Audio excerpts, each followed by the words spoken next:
na cistinice.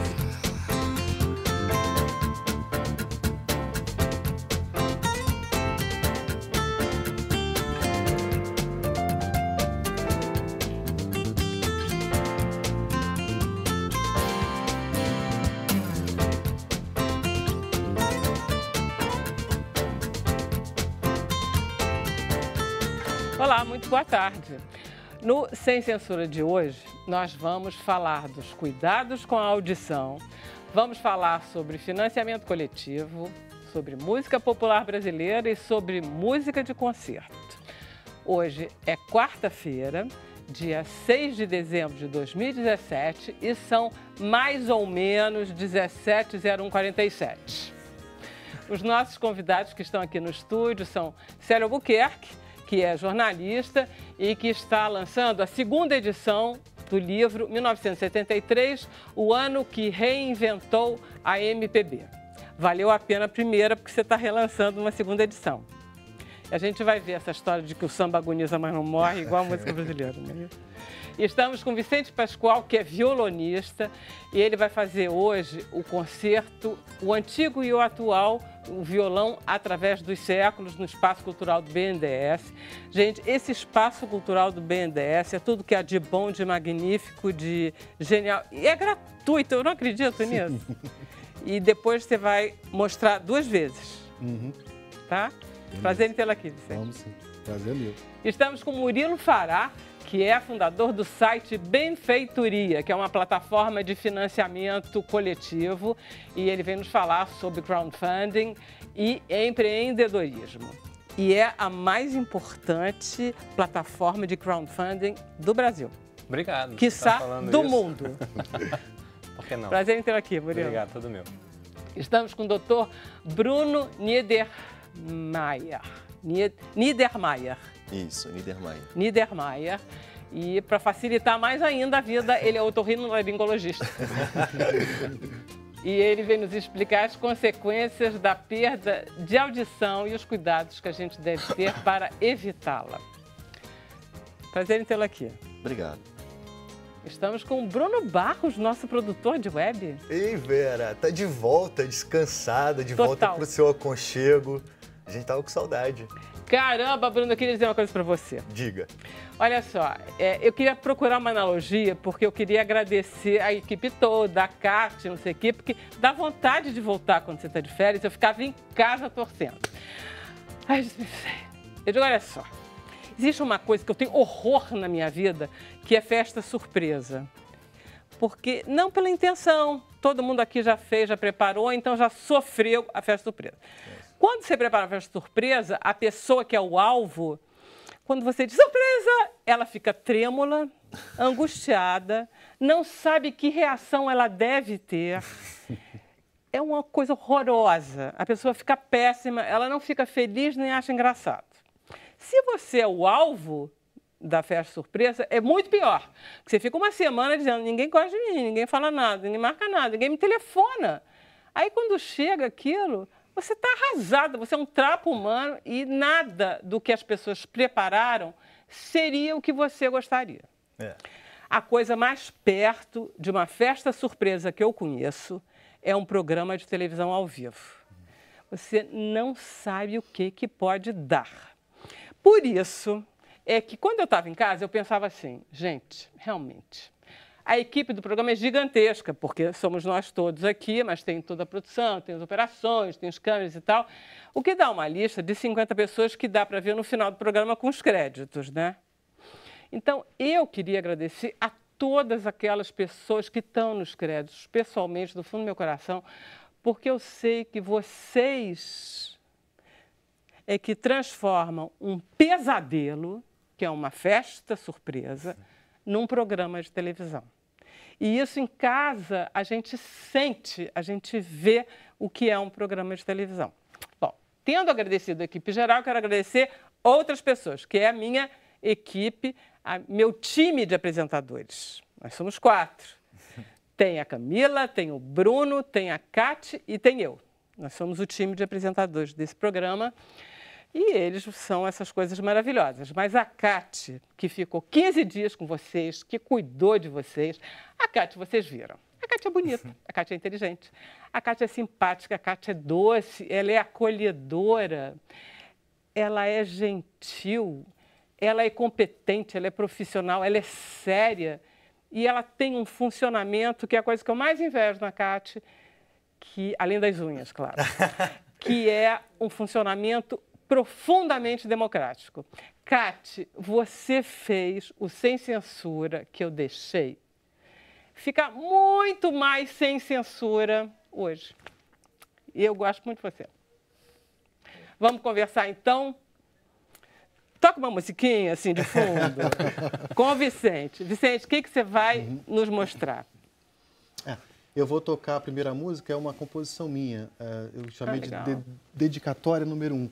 É uma série de pequenas composições, bem, no máximo 2 minutos, souvenirs, assim, de música, que eu compus e dediquei a pessoas ou a momentos. Essa dedicatória número 1 era dedicada a Magda Bechara e a Ieda Moraes, que foram duas grandes amigas, são mães de 2 grandes amigos meus, e foi a primeira vez que eu dediquei a música a alguém, foi essa dedicatória número 1.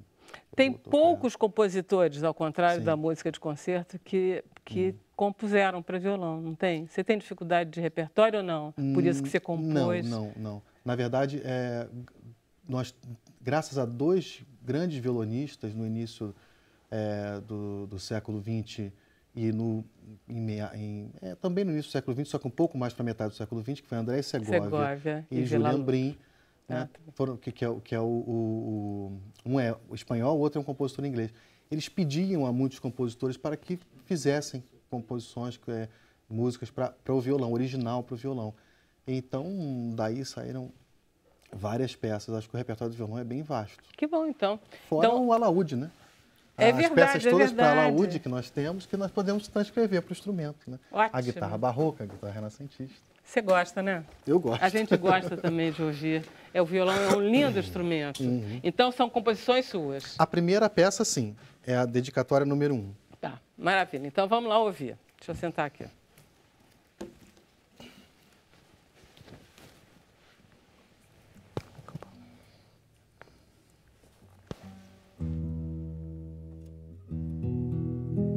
Só preciso dar uma conferida na afinação. Afinado, né, gente? E vou passar 15 minutos tocando desafinado. Violão.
É lindo, lindo.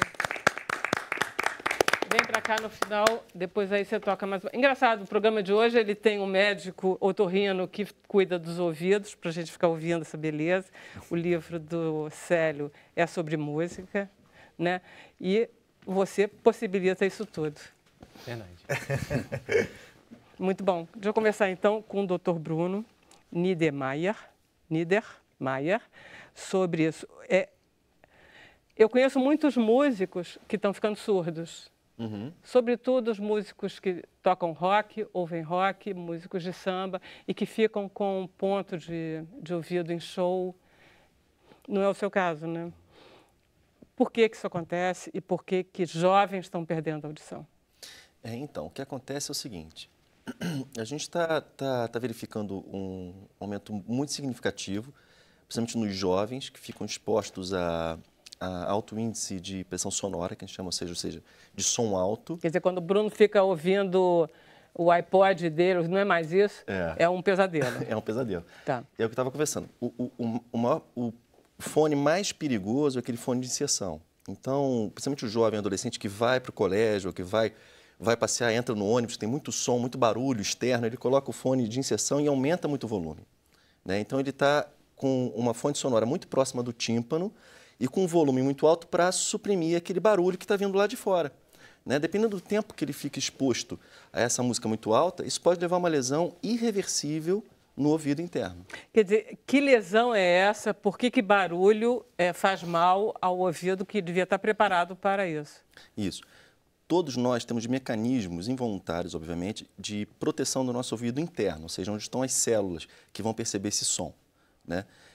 Porém, depois de muito tempo exposto a esse som, esses mecanismos de proteção eles começam a se cansar. É como se paralisasse. Exatamente. E aí começa a ter uma lesão celular, ou seja, células podem morrer, a pessoa começa a perder a audição em determinadas frequências, às vezes ela nem percebe que ela está perdendo a audição, mas está, né? E isso pode ser totalmente irreversível. Você quer ver uma situação muito grave?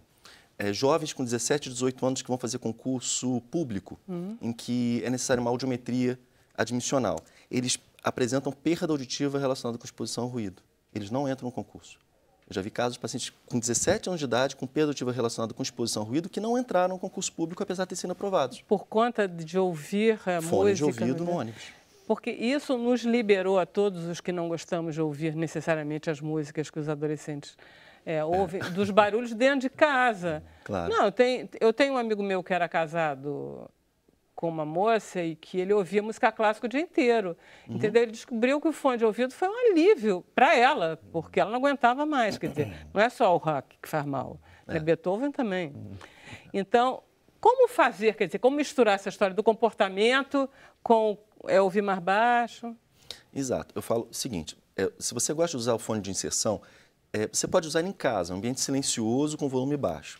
Agora, se você for para a rua, um ambiente muito barulhento, você vai colocar um fone, compre um fone que ele abafe o som que vem do lado de fora e aí você pode amplificar só um pouquinho o volume no seu equipamento. Então, dessa forma, você não vai lesar seu ouvido interno, né? Ah, mas qual que eu compro? Você não vai comprar também qualquer um ruim. Você tem que comprar um que seja bom, com uma boa qualidade de som, né, que você possa, então, abafar esse som que vem do lado de fora para que você não amplifique muito. Isso é uma coisa simples e que ajuda bastante. Já não é uma questão de marca também? Existem marcas melhores ou não? Existem. Quer dizer, o negócio é levar você para a loja para você ajudar a comprar, ou então submeter a compra ao seu otorrino, você acha que é uma boa? Olha, o otorrinolaringologista ele tem uma formação e uma visão médica direcionada para evitar esse tipo de perda auditiva. As pessoas têm que eleger um otorrino para cuidar da saúde auditiva delas. E um questionamento que pode ser colocado, sim. O médico pode ajudar nesse ponto. Bom, temos então falado dos jovens, vamos falar dos velhos. A partir de que idade você começa a perder a audição? Então, a perda auditiva relacionada com o envelhecimento natural do nosso corpo, ele pode começar de 55, 60 anos de idade. E normalmente essa perda auditiva ela começa com os sons agudos. Então, você começa a ter uma dificuldade para ouvir toque de campainha, toque do celular, às vezes uma voz de criança. E conforme o tempo vai passando, essa perda auditiva ela começa a invadir também os sons mais graves e médios. Eu tinha uma grande amiga que era historiadora e que era desesperada porque ela adorava música de concerto e ela não conseguia mais ouvir os violinos. Exato, porque é o som agudo, né? E aí, enfim, chama presbiacusia essa condição. tipo chama como? Presbiacusia. Presbiacusia. É. Fácil, não vou esquecer. E isso é progressivo, é inevitável, acontece mais com homens que com mulheres, ou a gente pode encontrar pessoas com audição perfeita até o final da vida? Olha, é extremamente raro você encontrar uma pessoa com mais de 80 anos de idade que não tenha nenhum tipo de perda auditiva. Né? Isso é um detalhe muito interessante. Na verdade, todos nós, no momento que a gente nasce, no momento que a gente morre com mais de 90 anos de idade, a gente vai perdendo um pouco da audição. As crianças ouvem sons que os jovens com 20 anos não ouvem. A criança ouve frequências muito mais agudas que os jovens de 20 anos que não ótimo, ouvem. a gente pode acusar os jovens de 20 agora. Achei engraçado que outro dia eu atendi uma paciente que é médica psicanalista e ela falou, nossa, quando eu atendia jovem adolescente com 13, 14 anos, eles ficavam irritados que tinha um barulho no meu consultório e era aquele mata-mosquito, aquele dispositivo que ficava na tomada disparando um ultrassom. Caramba. Eles ouvem e ela não ouvia. Isso é interessantíssimo, né? Mas voltando à história do envelhecimento auditivo, é muito importante que a pessoa ouça. É muito importante. Então, o que a gente mais luta é fazer com que aquela pessoa com mais de 70 anos de idade, ela comece a ter algum tipo de prejuízo social por causa da perda auditiva, que ela volte a ouvir, né? E como voltar a ouvir? Hoje você tem dispositivos eletrônicos de amplificação sonora, os aparelhos auditivos, né? Que são cada vez menores, com uma qualidade de amplificação muito melhor e totalmente personalizados para aquela pessoa e para aquele tipo de perda auditiva. E realmente funciona? Funciona. Funciona. Porque existem pessoas que não gostam. Por que a pessoa não se adapta? Qual é o tipo de inadaptação? Eu conheço muito surdo que não quer ouvir, que não quer... Porque eles são muito discretos. Eu, inclusive, estou com ponto de ouvido, né? Olha só, é muito pequeno, entendeu? E não é porque eu sou surda, né, gente? É porque tem comunicação através do fone. Mas ninguém vê, né? Por que as pessoas não querem usar?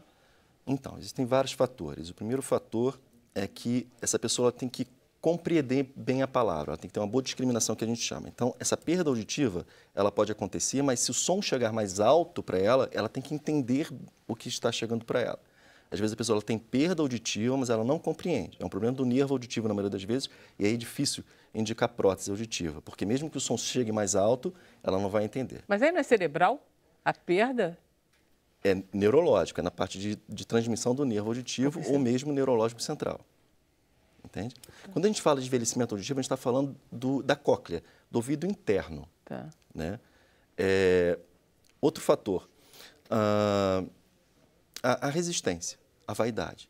Então, é comum a pessoa falar que negócio fica aqui atrás, aquela coisa grande, horrorosa. Né? Não é isso. Então, a tecnologia melhorou muito. Hoje nós temos equipamentos muito pequenos. Como eu falei, são totalmente personalizados e com uma qualidade de amplificação de som muito boa, muito melhor do que era 10 anos atrás. Né? Você mostrou um aqui, também tenho, olha só, é muito pequeno, só isso aqui, é pequenininho. Exatamente a mesma coisa. Mesmo o mini retroauricular, que é esse aqui, ele é muito pequeno, com fio de silicone, super discreto. Né? Então, a questão da vaidade, ela tem que ser comparada como se fosse um óculos. Se a pessoa não enxerga bem e usa um óculos, ela tem a mesma coisa para o ouvido. Dá até para adaptar isso aí dentro, atrás na haste do óculos, que fica perfeito. A gente tem um VTzinho, mas que é sobre a anatomia do ouvido. Então, eu queria que o senhor explicasse. Claro. Vamos passar, Emília? Passa aí. Agora você pode explicar. Tá bom. Doutor. Então, essa anatomia, esse vídeo ele mostra a anatomia do ouvido. Estamos entrando no ouvido. Estamos entrando lá no conduto auditivo externo. Agora nós temos a membrana timpânica, aqui ela está vibrando, né, com onda sonora. Essa onda sonora, ela é amplificada pelos ossículos que se encontram no ouvido médio, que são esses 3 ossinhos. E esses ossinhos jogam essa onda sonora em forma de movimento para dentro do ouvido interno, onde nós encontramos, então, um líquido.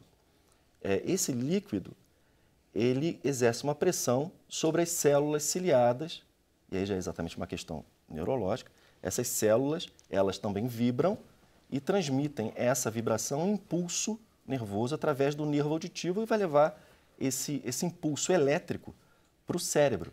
E é no cérebro que se é codificada essa informação através do som e das palavras e da compreensão. Então, nós temos uma parte, obviamente, neurológica, cerebral, para compreender o que chega através do ouvido interno. Porque você falou, mas isso neurológico?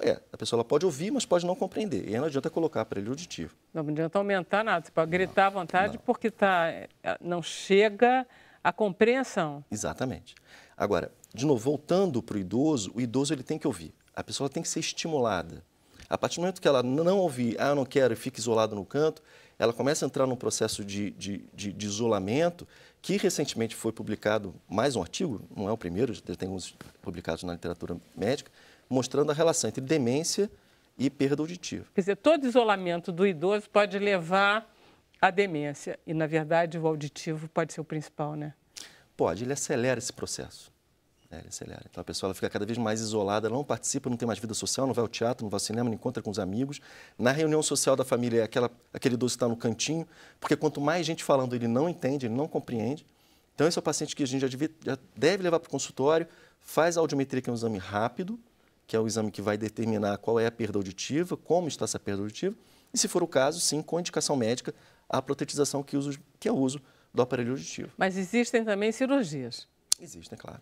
Né, que podem curar a surdez?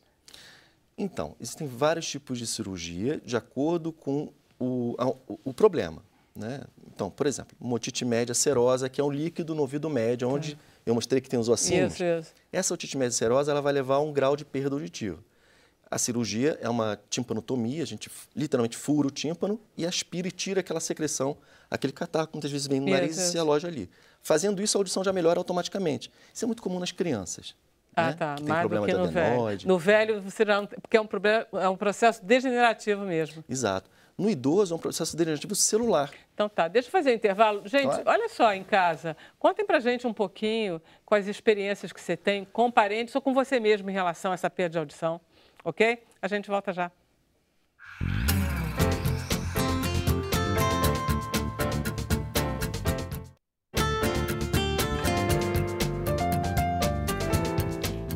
Estamos de volta com Sem Censura. Deixa eu passar a palavra para Bruno Barros. Ei, Vera, vamos abrir aqui a nossa consulta pública. Todo mundo está participando, contando os relatos como você pediu e pergunta, tem muita pergunta. A TR Gomes, por exemplo, ela diz que extrasensibilidade aos sons. Ela diz que não está aguentando mais ouvir, por exemplo, barulho de garfo no prato. Como incomoda? Tem cura para isso? Tratamento? Isso é uma doença? Então, ela pode sofrer de uma condição chamada hiperacusia. Pessoas que ouvem demais, ouvem acima da média mundial. E é um problema, porque o vizinho começar a espirrar, a pessoa fica irritada, vai lá bater na porta, né? Então, ela tem que procurar o otorrino e fazer, no mínimo, o exame básico, a audiometria. A partir daí, a gente vai conseguir definir o que pode Mas aí estar acontecendo. não basta tapar um pouquinho, né, o ouvido, bloquear um pouquinho a entrada do som, aí ela fica mais feliz. Enfim, se essa condição hiperacusia, não sei se é isso que ela tá sentindo, se realmente é o caso dela. A hiperacusia, a maioria dos pacientes, eles dormem com tampão de ouvido. Para poder dormir, né? Para poder dormir. O senhor pôs a prótese? Pus. Olha Vamos só. ver aqui, ó. Izinha, vê se dá para... Você está Não. discreto. Não, olha só. nem Vizinha, parece. vê se dá para dar um... Tá vendo? É bem Nem legal, aparece. né? Olha aqui, tá bem legal. Nem dá para ver, não percebe. Fica Não, discreto, né? É bem legal. Deu certo. Ouve tudo. Ó, o Francisco, ele pergunta sobre o zumbido eterno nos ouvidos. Ele quer saber se tem cura e ele fala que ele tem uma panela de pressão que não para de cozinhar a paciência dele por conta do zumbido. Então, o zumbido, ele pode ter vários fatores. Fatores simples, como, por exemplo, uma rolha de cera no ouvido. Se um dia você mergulhar na piscina, sair, meu ouvido entupiu, eu estou ouvindo um barulho estranho. Qualquer barulho estranho, na verdade, a gente chama de zumbido. Isso pode ser uma rolha de cera, você vai ao otorrinolaringologista, ele faz a remoção da rolha e você voltou a ouvir e o zumbido foi embora. Agora, se o zumbido for decorrente de um problema neurosensorial, ou seja, lá daquelas células que eu mostrei, células que morreram, que não funcionam mais e que o cérebro interpreta como um barulho existente, é mais complicado. Então, a gente hoje tenta, por vários mecanismos, tentar melhorar a questão do zumbido. Se houver indicação, por exemplo, de uso de aparelho auditivo, o aparelho pode diminuir a percepção do zumbido. Alguns pacientes que não conseguem dormir por causa do barulho, a gente indica um mascaramento, que é colocar um som ambiente dentro do quarto, um som de chuva, um som de cachoeira, para ajudar esse paciente a dormir. E sempre se faz um protocolo. A gente tem uma pesquisa que tem que ser feita com a análise de hormônios, para ver se é um distúrbio hormonal, ou se tem alguma outra coisa por trás que a gente está deixando de passar. Caramba, a vida é muito dura, né? Você já você conviver com barulho, ter que pôr uma cachoeira do seu lado para você poder dar uma relaxada. É muito difícil tudo isso. Me diga uma coisa, as mulheres ficam mais surdas ou os homens? As mulheres sempre reclamam dos maridos, né? Não, estou perguntando, o que as mulheres... O que é? Elas aguentam ronco a vida inteira. Né? As mulheres também roncam.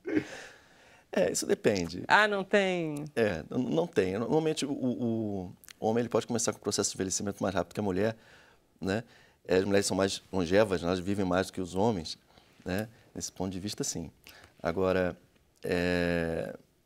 a queixa das mulheres em relação aos maridos é muito comum, né? Muitas vezes é a mulher que leva o marido na consulta médica e fala, olha, além de roncar, ele não ouve, eu chamo ele, não ouve em lugar nenhum da casa. Parece que as mulheres é que levam os maridos aos médicos. Mas, enfim, vamos ver isso. Isso vai continuar durante muito tempo. Vamos lá, Célio, você tem uma história que eu adoro, já que estamos falando de ouvido. O seu ouvido privilegiado gosta muito do ano de 1973. Por quê? Não, é porque, na verdade, foi em 2012, eu estava conversando com uma colega nossa, com a Aimee Lochar, e ela levantou e disse, tem vários discos de 72, vamos fazer um artigo sobre 72. Eu falei assim, mas 73 é mais forte. E eu comecei a pesquisar, além do meu gosto pessoal, eu comecei... Quantos anos você tinha, Célio, em 1973? 12. Porque eu tenho a sensação que todas as nossas lembranças, tipo assim, aquela época foi genial, porque estão ligados à nossa experiência individual. Outro dia eu estava ouvindo a Maria Bethânia dizer, gente, olha, as dunas da Gal eram o máximo. Eu digo, gente, não é que as dunas da Gal fossem uma... Não eram. O que era o máximo era a Bethânia ter 18 anos naquela época. Isso é que é o máximo. Você ter 18 anos é o máximo. É um pouco o seu caso, né? É um pouco o meu caso, mas só que o que aconteceu? Nós fomos... eu fiz um artigo para ela e depois, no final de 2012, eu conversando com o Marcelo Frois, que é o diretor da Sonora, ele falou assim, vamos fazer um livro? Eu disse, sobre o quê? Diz aí. Aí eu disse, só se for sobre 73. Mas ele falou assim, bicho, mas você não tem cacife para escrever um livro sobre 73. Não tinha mesmo. Só se você chamar outras pessoas. Eu disse, eu chamo. Aí a gente começou a convidar as pessoas a partir da identidade das pessoas com os discos que a gente percebeu que foi um ano que foi o primeiro disco do Fagner, o primeiro disco do Raul Seixas, o primeiro disco do Sérgio Sampaio, o primeiro disco do João Bosco, o primeiro disco do Gonzaguinha e o primeiro disco dos Secos e Molhados. Isso só com os primeiros discos. Então a gente começou a convidar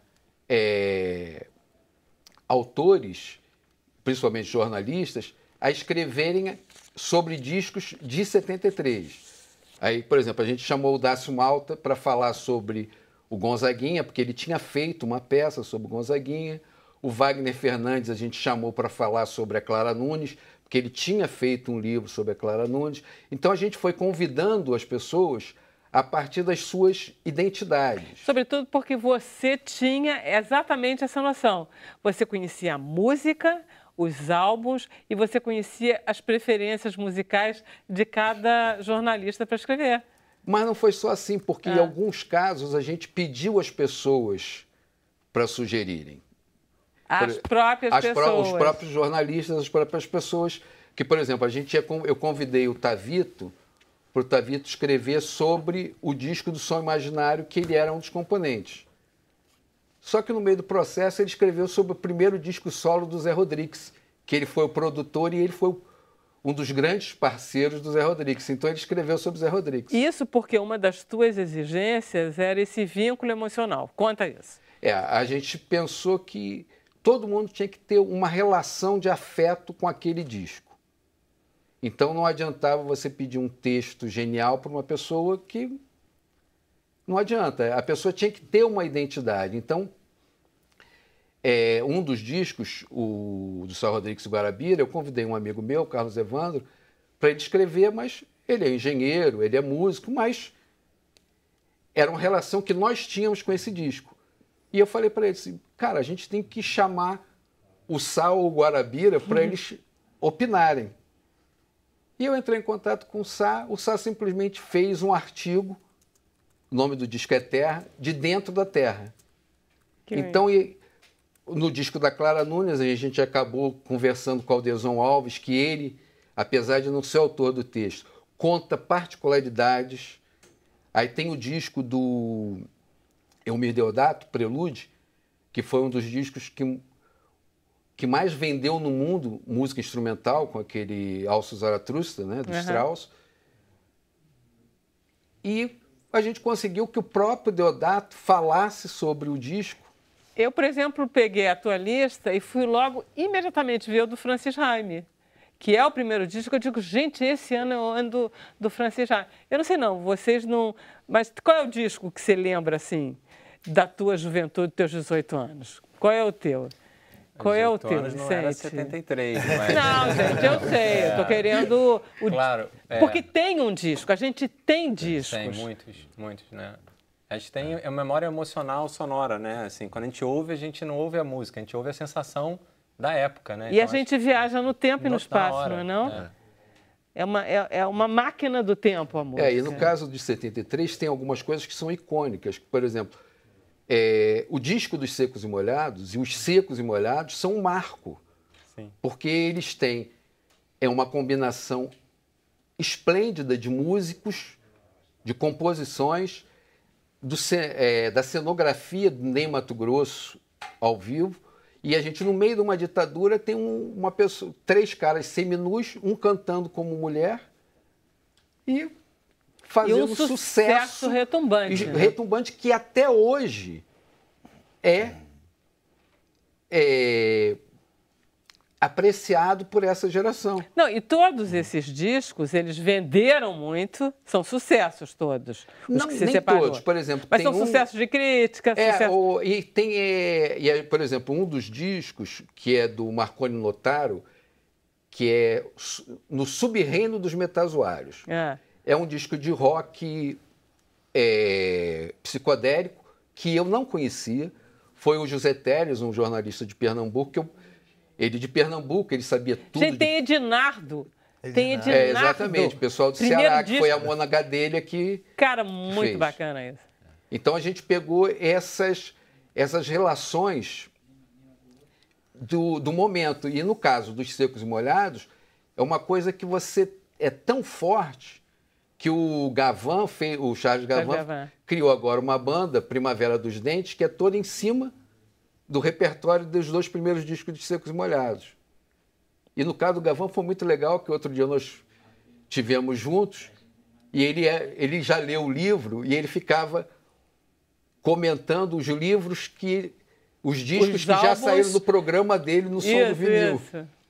Então a gente, assim, poxa, pelo menos a gente acertou emocionalmente no nosso projeto. E tem outra coisa muito boa no seu livro, é que tem o contexto econômico, político, ditatorial da época. Só uma coisa. Porque todo mundo fica falando censura, censura, censura, e, na verdade, a cultura musical brasileira pujante como nunca. Só uma coisa, o livro não é meu. O livro é meu e de mais 49. Eu sei, já falei 3 vezes isso e você diz, não é meu. Não, mas é porque... Sinceramente, eu não teria competência para fazer... Mas você organizou. Tudo bem. O barato é seu, a ideia é sua. E essa história, em um determinado momento, eu e o Marcelo e o Washington, que fez esse texto, chegamos à conclusão assim, a gente precisa localizar esse ano. E para mostrar para as pessoas que o curioso é que 73 vem imediatamente depois do fim dos festivais. E as pessoas achavam, acabou a música brasileira. E ela não acabou, ela estava fervilhando. Não, e é sempre isso, parece que você cita lá um momento que o Chico diz, não tem nada, não tem ninguém novo. Aí, Raul Seixas, João Bosco, Gonzaguinha, entendeu? Tem coisa nova pra caçamba, é inacreditável, não para, é muito bom. Quando é que você lança? De novo, né? Nós vamos relançar essa segunda edição, dia 14 de dezembro, às 19 horas, no Sindicato dos Jornalistas. Coisa de sindicato, é? É porque, como tem muito jornalista, e o sindicato é pertinho do metrô da Cinelândia, então, entre 19 e 22 horas dá para tudo, porque, acima de tudo, é uma reunião de amigos. Tanto que no primeiro lançamento, em janeiro de 2014, não tinha uma mesa para assinar autógrafo. Nós criamos um crachá e os autores tinham um crachá com o seu nome escrito autor. Então você circulava e pegava os autógrafos das pessoas. Claro, porque você pode adorar o que o Não, e você Silvio não fica Singer escreve aquele e você negócio não de sabe você quem é fica o 2 Silvio. horas na fila, se irrita na fila e vai embora. A gente fez um encontro, a gente quis fazer um encontro e as pessoas chegaram 7 horas da noite e só foram embora na hora do shopping fechar. Então é essa a ideia novamente. Parabéns, Célio. Várias edições, pode com outras ideias. Vamos lá. Murilo, qual é o seu disco, seus discos? Vai, confessa. Não, então, eu sou da época do Pure Jam, Guns N' Roses e Nirvana, porque foi uma época, né, a volta do grunge, então é isso, né? Hoje não é mais essa época, mas quando eu escuto essas músicas eu vou pra lá automaticamente, né? Então, e a gente sempre fala assim, não, mas aquela época que o Brasil tava pungente, e na verdade você vê, tem muita coisa acontecendo, né? Onde está sendo dando destaque, né, midiático, mas está muita coisa incrível acontecendo o tempo todo no Brasil, a gente que às vezes perde, né?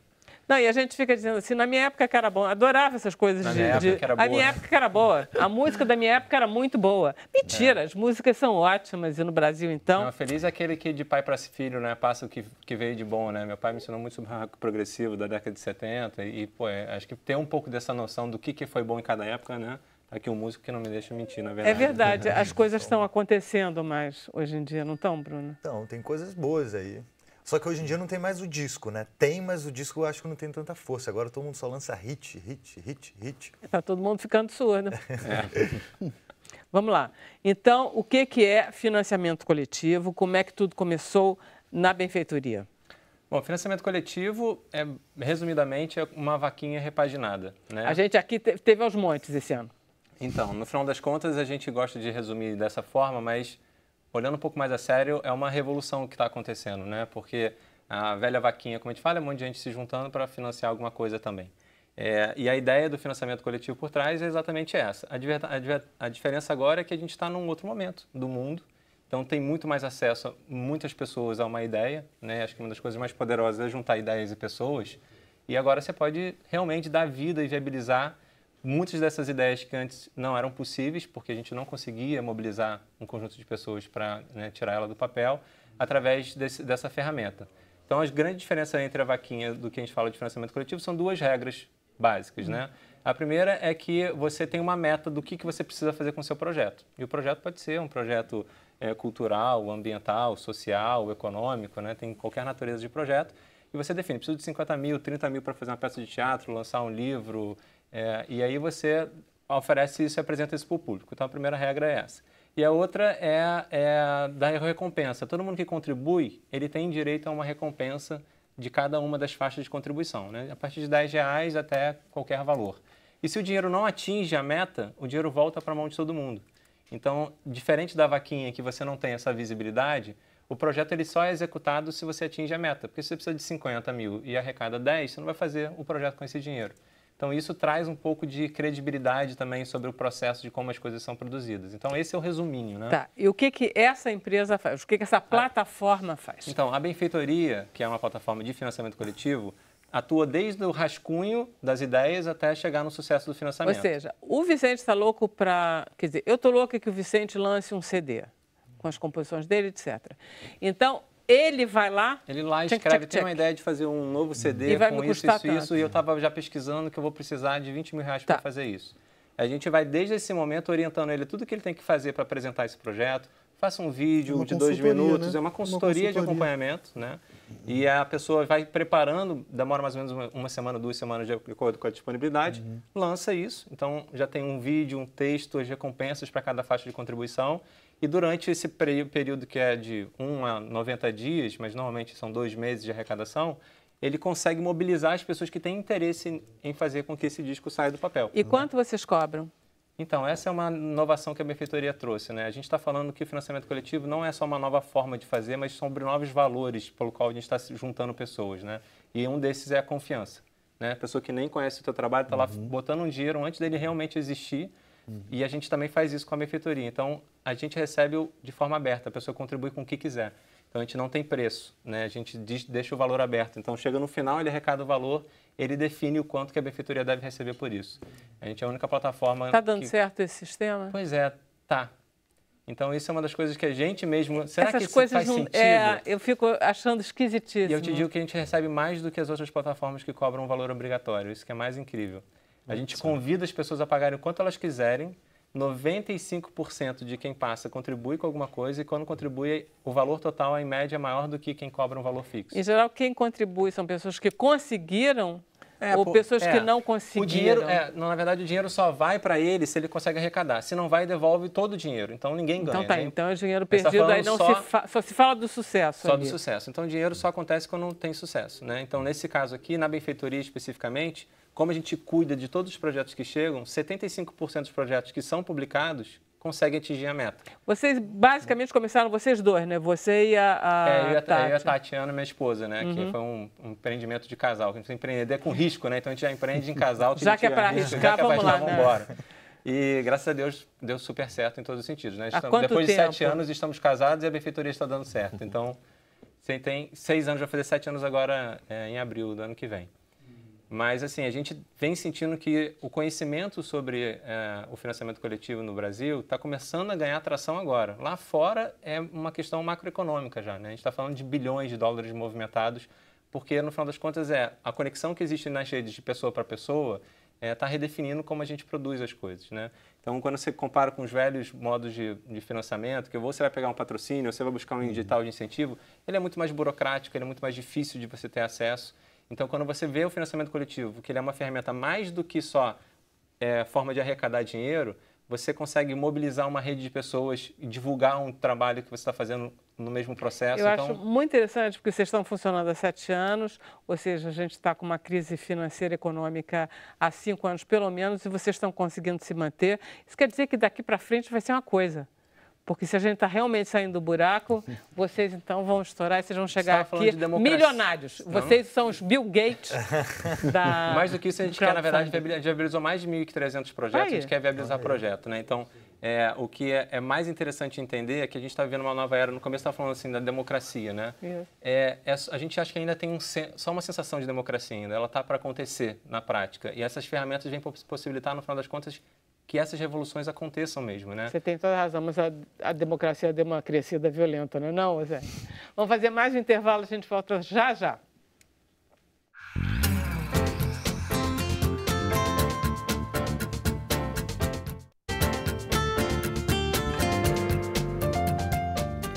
E então, voltamos com o Sem Censura, vamos falar imediatamente com o Bruno Barros. Olha aí, eu vou para Cláudia Colares. Ela diz que tem 52 anos e uma super audição. Ela diz que escuta qualquer som, tem que deixar a TV ligada bem baixinho. E ela diz, isso existe ou sou eu que sou esquisita mesmo?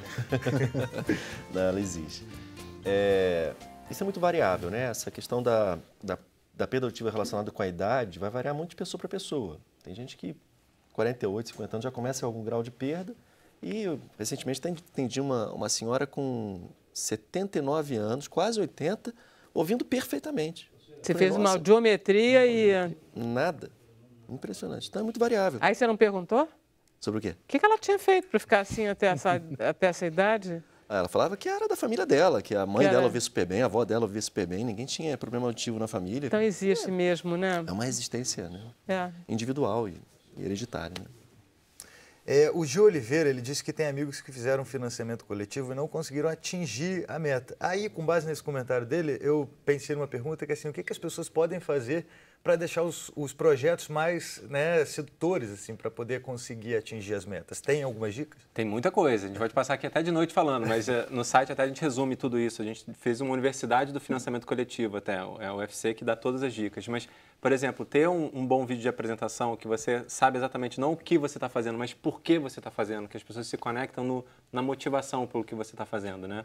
E desenhar recompensas que tenha realmente interesse, que, por exemplo, você vai fazer uma peça de teatro normal, a pessoa só pode comprar um ingresso para ir lá na cadeira. No financiamento coletivo, você pode propor, por exemplo, uma experiência. Olha só, vou fazer uma prévia lá em casa, um jantar, para contar como é que foi a peça, a ideia da peça, e você arrecada outras formas através de, então, produtos e serviços simbólicos diferentes do que o tradicional. Então, tem muita coisa para fazer. Aí a gente pode, por assim, vender um crowdfunding para fazer o bastidor do Sem Censura. Olha aí. Uma coisa assim, não é? Imagina se cada pessoa que estivesse ouvindo estivesse contribuindo com alguma coisa, quanto vocês conseguiriam mobilizar. Realmente é revolucionário. Existe isso. Tem a ideia que o Cristo, a gente acha que a gente recebeu de presente dos franceses, mas foi feito um financiamento coletivo para ele viabilizar.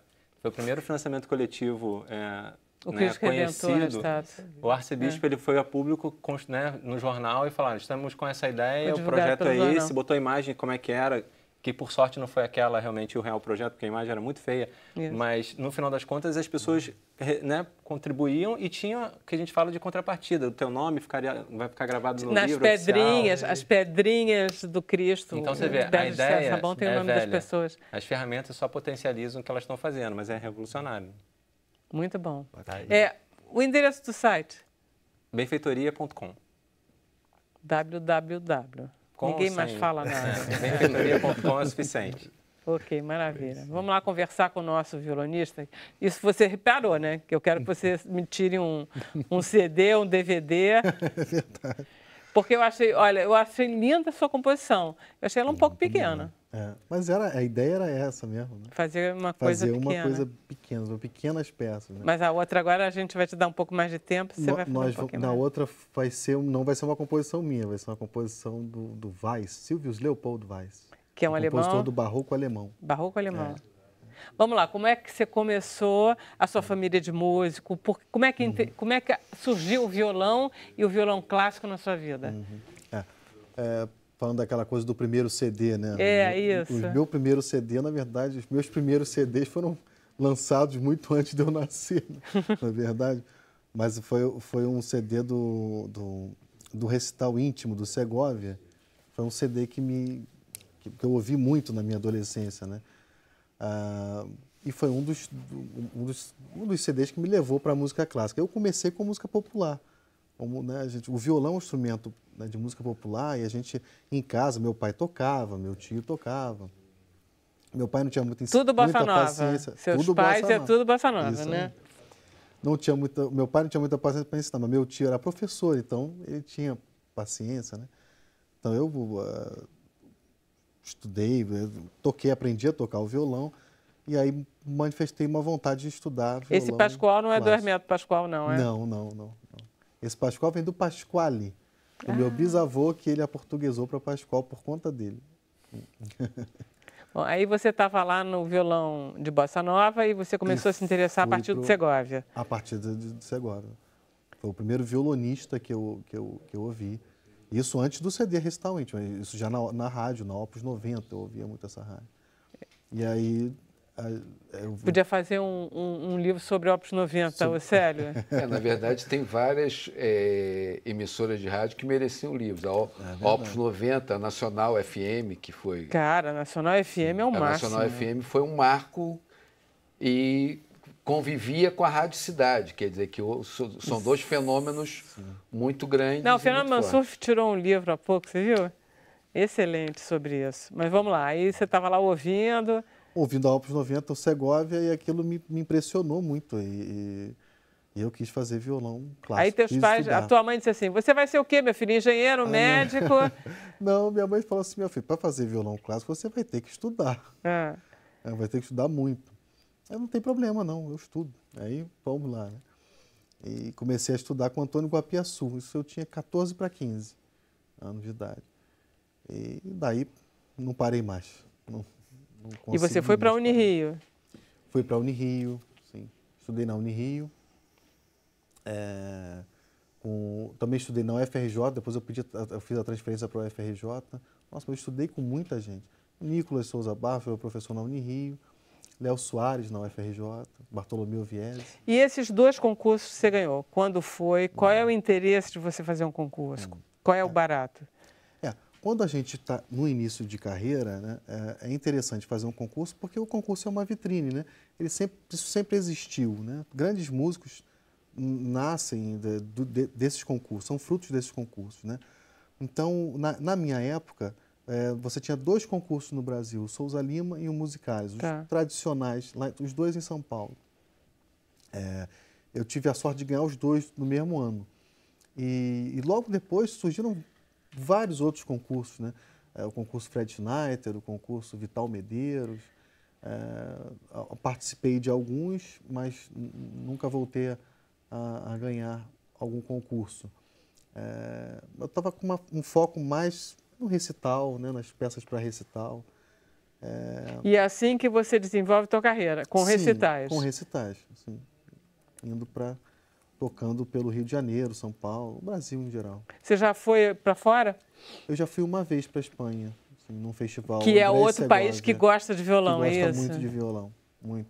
Você conhece a história do... Como é que é o nosso violonista, Turíbio? O Turíbio Santos. O Turíbio tinha 12 anos, quando ele estudava no Pedro II, e ele disse para a mãe, mamãe, posso ir, tem uma palestra do Vila Lobos com André Segovia, ali no Instituto Nacional dos Cegos, da Benjamin Constant. Você conhece essa história? Conheço. Não, conheço o estudo, a história. Aí a mãe disse, mas meu filho, você vai ter que matar a aula. Ele disse, mamãe, pelo amor de Deus, pelo amor de Deus. Aí a mãe disse, ok, então tá, escreveu a cartinha, empresário dos professores, ele vai faltar hoje para ir para o tal concerto, não sei o quê. Lá foi ele emocionadíssimo, acho que 14, 15 anos e tal. Chegou no Instituto Benjamin Constant, entrou... Vocês conhecem aquele auditório do Benjamin Constant? São 300 lugares, né? Estavam 300 lugares, a mesa em cima tinha o Vila Lobos, a Dona Mindinha e o André Segovia. E mais ninguém. Caramba! Mais ninguém. E aí ele ficou sentadinho na plateia e aí o Heitor Vila Lobos chamou ele, perguntou, meu filho, por que você está aqui? Ele disse, é porque eu toco violão. Vem, meu filho, senta aqui na mesa. E aí ele conheceu. Que sorte, né, cara? André Segovia e Vila Lobos não chamavam ninguém. A vantagem de matar a aula, né? E pelo menos... Os dois juntos ali, meu Deus do céu. Não, ainda bem que ele matou essa o aula. ano inteiro. Caramba! Né? Então tá, então o seu repertório, como é que você gosta? O que você gosta mais de tocar? Eu gosto de trabalhar, na verdade, um exemplar no recital, os exemplares de cada época. Eu gosto de fazer uma coisa vindo desde o período renascentista até o que está se fazendo hoje, né? Esse recital agora, de hoje vai ser assim, ele começa no período renascentista com Narváez, compositor espanhol, passando por Weiss, Silvius Leopold Weiss, que é um compositor do barroco alemão, passa por Fernando Sor, Tárrega, que são dois compositores espanhóis do século XIX, e depois temos uma peça do Luiz Carlos Barbieri, que é um compositor vivo aqui do Brasil, um carioca, é uma peça composta em 1990, e termino com a minha Fantasia e Fuga, que é uma peça composta em 2013. Maravilha, que é sua. É. Quantos violões você tem? Só 2. Gente, é todo modesto. Olha só, o que você vai tocar? Deixa eu te levar para o palco, depois eu me despeço dos convidados. O que você vai tocar agora mesmo é o Weiss. Weiss, sim, um prelúdio da sonata. O tal do barroco alemão. Isso Muito aí. bonito. Deixa eu só agradecer, então, a presença dos nossos convidados. Obrigado, doutor Bruno. Obrigado. Murilo, volte sempre.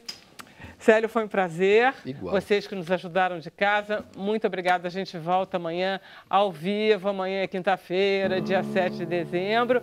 Vocês agora fiquem com a gente no Facebook e acabem de ouvir o programa com essa magnífica obra desse rapaz que toca violão tão bem.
Podia demorar mais, né? Um pouquinho, né? Tô achando muito curtinho essas peças que você está tocando. Tem alguma mais longa? Vai ser tudo assim? Não, tem algumas bem mais longas. Mas você Na gosta verdade, dessas mais curtas? Sim, gosto muito.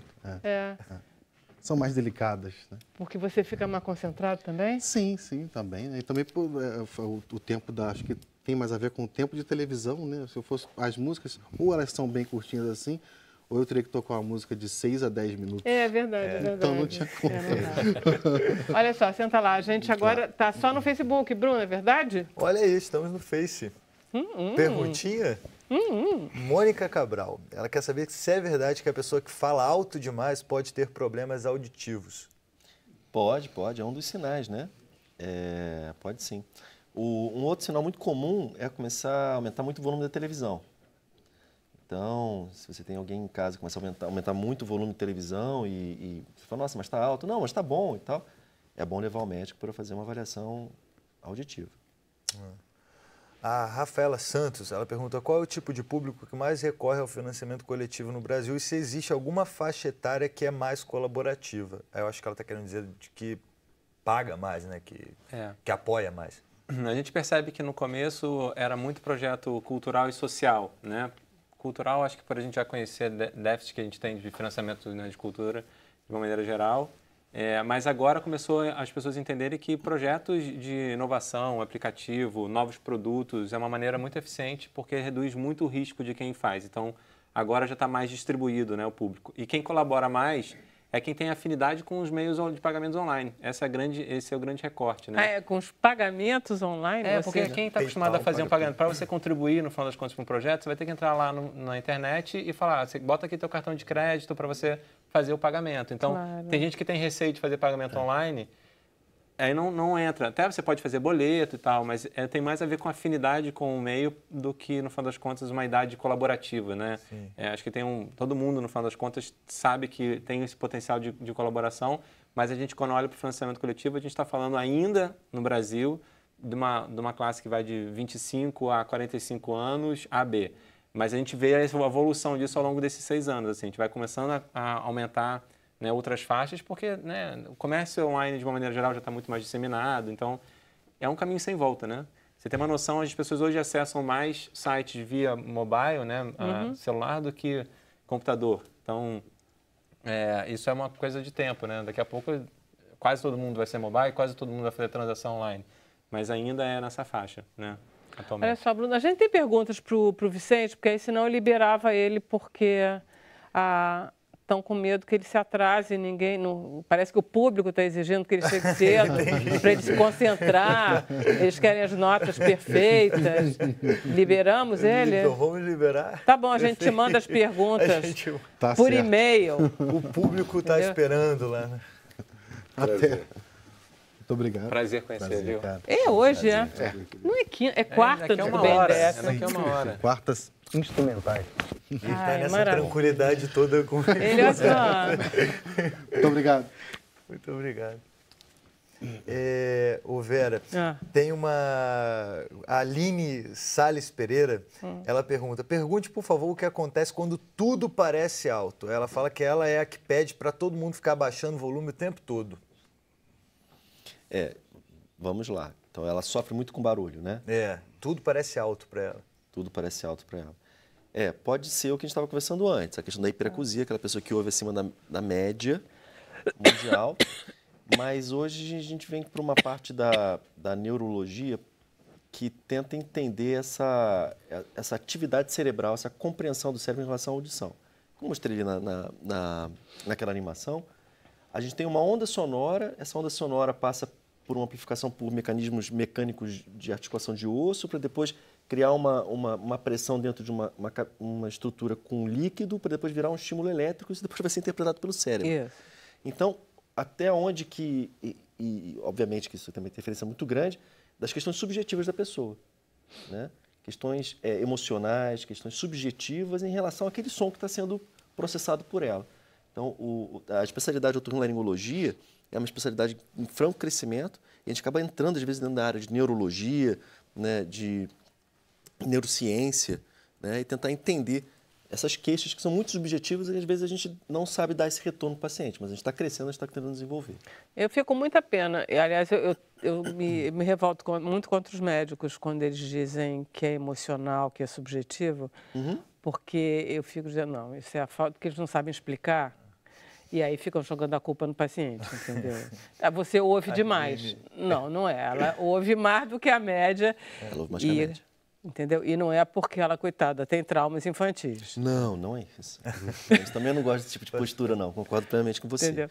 Até porque eu acho que tem muita coisa... Eu acho não. Tem muita coisa em medicina que a gente não sabe. Pois é. Né? Como você disse, o negócio é tão complicado. É muito passa complicado. pela água, pelo não sei o quê, pelo estímulo elétrico. E ela ouve. Ela ouve. Não tem gente que ouve música melhor do que os outros, Sim. que ouve melhor, que distingue o tal do ouvido universal, é o ouvido absoluto, é o ouvido né? absoluto que do tem músico, né? que ouve certo a nota. É diferente, não é? Cada um tem uma sensibilidade auditiva, né? Sim, a gente tem uma restrição tecnológica para poder mensurar isso, para poder compreender isso, na verdade. Então, aí vai na subjetividade, vai na questão do indivíduo, né? De conexões cerebrais que a gente ainda não tem como, enfim, como é que eu vou dizer, deixar isso mais explícito, porque é muito complexo. Mas a medicina está crescendo, graças a Deus. Ela tem razão. Ela tem razão. Ela tem razão. Olha aí. Vamos dar razão a ela. Eu fiquei com uma dúvida, com base nessa pergunta dela de ouvir demais, tem aquela expressão que fala ouvido de tuberculoso, né? Tem sentido isso, assim, que a pessoa que tem tuberculose ouve mais do que as outras, ou não? Não. Não? Nenhum. De forma alguma. É só um ditado popular. O que acontece é que no passado, o paciente com tuberculose ele ficava isolado, né? Ele ficava isolado da sociedade para não ficar transmitindo a tuberculose para as pessoas. Então a pessoa ficava o dia inteiro isolado e ela começava a prestar atenção no que estava acontecendo. Então prestava muita atenção no ambiente, ouvia, o fulano chegou, né? Então talvez seja essa a questão do ouvido tuberculoso. Mas não é que a pessoa que tem tuberculose ela vai ouvir mais, não funciona dessa forma. A Maria Úrsula diz que lembra perfeitamente do surgimento dos Secos e Molhados com Vira, e ela diz que estávamos em plena ditadura militar. A pergunta dela é se aquele momento foi ou não foi fundamental para a criação daquelas músicas. Na verdade, o tempo influencia, mas não dá para a gente dizer que aquela música é melhor porque foi feita naquele tempo. É porque a gente consegue ver, porque são mais de 40 anos de distanciamento. Então a gente analisa. É claro que as circunstâncias, você brincava com a censura, você brincava de gato e rato com a censura. No caso dos Secos e Molhados é uma coisa mais complexa, porque é um grupo de 3 vozes que se adaptam, 2 vozes que se adaptaram à voz do Ney Matogrosso, e o Ney Matogrosso adaptou a voz dele aos outros 2, tanto que se a gente ouve hoje o Ney Matogrosso, não é o mesmo Ney Matogrosso dos Secos e Molhados, mas tinha um grupo de pessoas trabalhando. O próprio Zé Rodrigues é um músico essencial para esse primeiro disco dos Secos e Molhados. Então, o momento político ajuda, mas não é só isso. Tem outros fatores que a gente não consegue ainda identificar. Tanto que, em algumas vezes que a gente lançou o livro, numa palestra, eu disse, naquele tempo era melhor. Não dá para dizer que a música era melhor. Não, sobretudo que a gente saiu de uma época de grande efervescência musical com o Chico, com o surgimento do Chico, do Caetano, do Gil, dos Mutantes, quer dizer, que foi muito marcado aquilo ali e extraordinário, quer dizer, então, e logo depois vem essa coisa de João Bosco, mas aí também, como se um se alimentasse do outro, né? Vera, mas também tem uma outra coisa que, com o distanciamento, a gente consegue identificar, é que os talentos do Chico Buarque, do Lobo, Milton Nascimento, eles surgem quando a televisão era o maior canal de divulgação da música. Tá. E como o Zusa Mãe de Mello lembrou outro dia, as pessoas começaram a ver os cantores que eles ouviam no rádio. Eles começaram a conhecer o compositor daquela música. Então, a época dos festivais, ela vem imediatamente não, mas antes a gente era o domínio da Rádio Nacional e dos diários associados. Então, o rádio era o veículo. Na época dos festivais, era a TV, a própria Record, tinha programa de música todo dia. Os festivais eram, na verdade, programas deliciosos. Na verdade, os festivais eram uma maneira de reunir o cast deles num programa especial. Então, não dá para a gente avaliar que a música, talvez a música que nós ouvimos hoje na mídia não seja tão boa quanto a gente queria que fosse. Eu acho o máximo a música hoje. Mas a gente tem vários artistas surgindo que alguns a gente só vai perceber daqui a pouco. Você vê o Lenine. O Lenine foi um cara que foi descoberto pela mídia em 2000, em 99, 2000. O primeiro LP dele com o Lula Queiroga foi em 83. As pessoas demoram para fazer As pessoas sucesso. demoram para perceber. E até acabar o preconceito também, né? Com os estilos novos. Que Não é só preconceito. Tem o preconceito e tem a comodidade. Para que você vai ouvir um cara que tá tocando ali no rádio? Eu vou ouvir aquilo.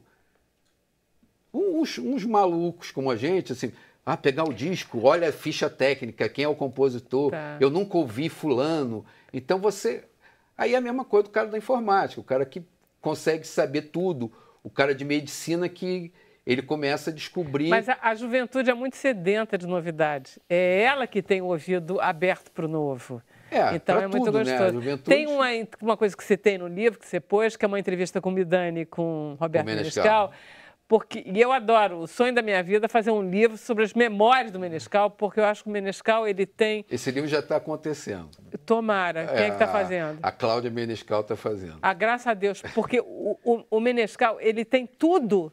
E é um grande da contador idade dele. de história. Ele é um compositor, ele é um cantor e ele conhece o meio por dentro produtor, e por fora. Entendeu? E conhece os jabás, e conhece as histórias feias e as bonitas. Então, e o Menescal está com 80 anos. Então... O Midani também é uma pessoa muito vivaz. E que conhece. E que gosta, né? O que é mais interessante é que essa faixa dos 80 anos são pessoas que estão produzindo. O Donato está produzindo. Caramba, o Carlos imagina. Mira está produzindo. O Menescal está produzindo.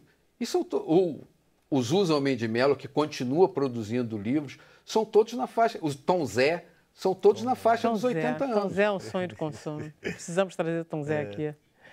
Então, ele tem, inclusive, um disco que está para lançar de músicas infantis dele com Elifas Andreato. Muito bom.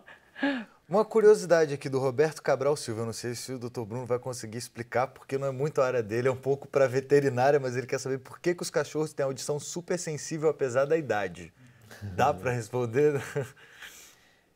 Os cachorros eles ouvem frequências que normalmente a gente não ouve, né? Que é o ultrassom acima de 16 mil Hz, né? Que são 16 kHz. Por isso que aquele apito, você apita, a gente não está ouvindo nada, eles ouvem. Isso aí a gente vai voltar por causa da anatomia e da neurofisiologia. Quer dizer, aí tem uma questão da estrutura do ouvido dele e tem uma questão da estrutura cerebral, como a gente acabou de falar, na compressão do som. Eu não sou veterinário, mas é o que a gente sabe um pouco. E a gente pode voltar um pouco sobre a história das crianças, né? Que vem da neurociência e que é super novo. Você vê, por exemplo, eu não sabia que a criança ouve frequências de som que um adolescente não ouve e que a gente não ouve. Vai perdendo a audição. Olha que loucura. A gente vai mudando a nossa audição desde o momento que a gente nasce. nasce. Como é que a gente pode testar isso com uma criança? Tem até aplicativo de celular. Que brinca, você aperta um som, olha só, se você tem mais de 15 anos, você não ouve esse som. Você aperta, é um garoto de 12 anos, eu tô ouvindo um pi. Qual é esse aplicativo? Muito interessante. Não, é Hearing Talvez, alguma coisa. Vocês conhecem? Eu não me lembro, eu já baixei e já apaguei. Eu estava na pesquisa sobre... Tem sim. Hearing não sei das quantas. Muito genial isso. Muito. Dá tempo para mais uma pergunta? Olha, é a última, ultimíssima. Então, vamos lá. O Bruno Lisboa, nosso xará. Bruno Lisboa Borges, ele pergunta se motoristas de ônibus que trabalham com ônibus dianteiro têm muito problema de audição.